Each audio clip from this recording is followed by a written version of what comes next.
دیکھا اس کی زبان سے اس کے پڑوسی محفوظ نہیں ہے.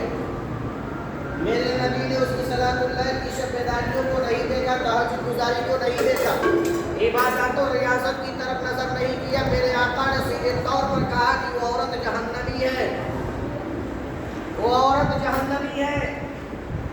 پھر صحابہ کرتے یا رسول اللہ, ایک دوسری عورت وہ ہے جو پہلی والی کی طرح عمل تو نہیں کرتی مگر اس کی زبان سے پڑوسی بڑے خوش رہتے ہیں, بڑے محفوظ رہتے ہیں.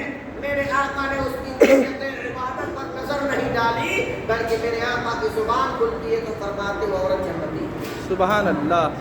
وہ عورت جنتی ہے. مطلب یہ ہوا میرے پیارو, عمل کرو تو عمل کو بچانے کی کوشش کرو, عمل کرو تو عمل کو بچانے کی کوشش کرو. قرآن پاک میں آیا ہے, رب قدیم فرماتے ہیں ان الصلاۃ تنہا عن الفحشاء والمنکر, نماز روک دیتی ہے بے شک تمام بری اور بے حیائی باتیں. اب ذمہ داری ہے کہ نمازی جب نماز پڑھے تو نماز کو بچانے کے لیے ہر غیبت, چغلی, ہر گناہوں کے عیبوں سے اپنے آپ کو دور رکھے, ورنہ نمازیں بھی ادا کرے, باہر نکل کر لوگوں کو اپنی زبان سے تکلیف دے تو یقین جانو اس کی عبادت کا کوئی مطلب نہیں, کوئی معنی نہیں ہوتا.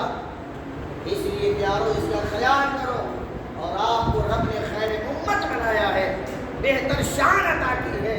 حج تو یہ ہے میرے پیارو, جنت کو اتنا حسین کیا رب نے, جنت کے حسن کا تذکرہ نہیں کیا. فرشتوں کو نور سے پیدا کیا, اور ان فرشتوں کا حال یہ ہے کہ صبح اور شام 24 گھنٹے عبادت خداوندی میں لگے رہتے ہیں. اور بیانوں میں آیا ہے کہ جب سجدے سے سر اٹھاتے ہیں تو کہتے ہیں مولا ابھی تو ہم نے بندگی ادا ہی نہیں. ہم لوگ تو 2 وقت نماز پڑھ لیں تو پورا شہر میں ڈھڈورا ہو جاتا ہے, گلی گلی ڈھڈورا پیٹتے چلتے ہیں.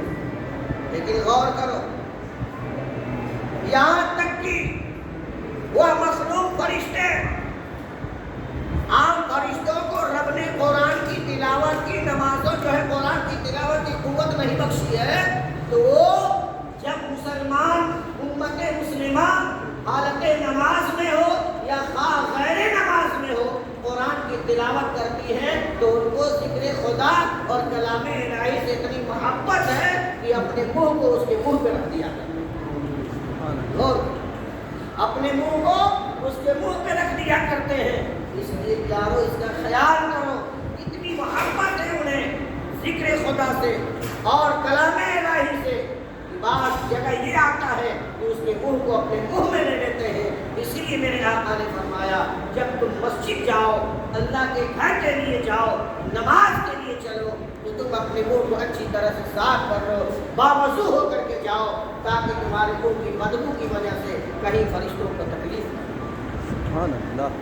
جو اسلام اتنا خیال کرتا ہو, آپ اس کے جو ہے ماننے والے اور کلمہ پڑھنے کا دعویٰ کرنے والے, اگر ان تمام برائیوں کے ہم شکار ہوں گے تو بتاؤ ہمارے مسلمان ہونے کا دعویٰ بالکل کھوکھلا سا ہے. ہمارا حال تو یہ ہے کہ ہمارا آپ کا حال تو یہ ہے کہ ہم دعویٰ تو کرتے ہیں مسلمان ہونے کا, لیکن عمل کی بنیاد پر دیکھا جائے تو ہمارا دعویٰ ہر جگہ کھوکھلا ہے. اور یہی دعویٰ کی بنیاد پر اور یہی جو ہے یہی وجہ ہے یا پوری دنیا میں ہم ذلیل نظر آ رہے ہیں, ذلیل و خوار نظر آ رہے ہیں. ورنہ مسلمانوں, یہی وہ مسلمانوں کی شان تھی کہ بدر کے میدان میں 313 تھے تو فرشتوں کی جماعت کی مدد کے لیے تھی. احد کے میدان میں 1000 کی تعداد میں تھے, کئی ہزار کی تعداد میں مشرکین مکہ تھے, تو وہاں بھی فرشتوں کی جماعت کی مدد کے لیے.